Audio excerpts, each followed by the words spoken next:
ఏంటి ఇలా వచ్చా? చక్కగా ఇలా వరుసలు కలిపి మళ్ళీ మీ కూతుర్ని ఇంట్లో పెట్టేద్దాం అనుకుంటున్నావా? అని రుద్రాణి అయితే అంటూ ఉంటుంది. ఆ మాటలకి కనకమైతే ఏం మాట్లాడకుండా అలా చూస్తూ ఉంటుంది. అసలు నా కూతురు ఇంట్లోని తెగిపోయిందని ఇదేంటి? నా కూతురు ఇంటికి వచ్చే అవకాశం ఉంది అనైతే కనకం అంటూ ఉంటుంది. ఆ మాటలకి ధాన్యలక్ష్మి అయితే అలా చూస్తూ ఉంటుంది. దానికి సాక్ష్యం రాజు పక్కన పీట మీద కూర్చున్న నా కూతురు పట్టు చీరే సాక్ష్యం అనైతే అంటూ ఉంటుంది. నా కూతురు ఈ ఇంటికి వచ్చే అవకాశం ఉంది కాబట్టే తన ప్లేస్‌లో తను చీర పెట్టి పూజ చేస్తున్నారు.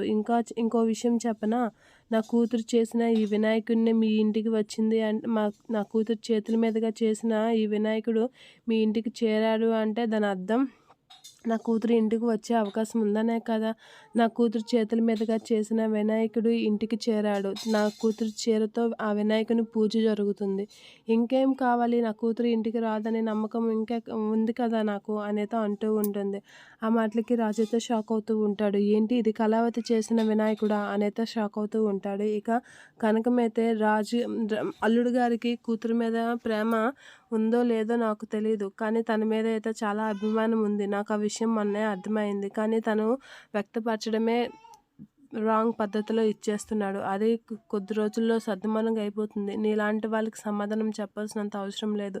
నా కూతురు ఎప్పటికైనా ఇంటికి వస్తుంది. ఈ ఇంటి కోడలుగానే ఉంటుంది అని చెప్పేసి కనకం అంటూ ఉంటుంది. ఆ మాటలకి రాజు అయితే షాక్ అయ్యి అలా చూస్తూ ఉంటాడు. ఇక అపర్ణ అయితే చాలా హ్యాపీగా ఫీల్ అవుతూ ఉంటుంది.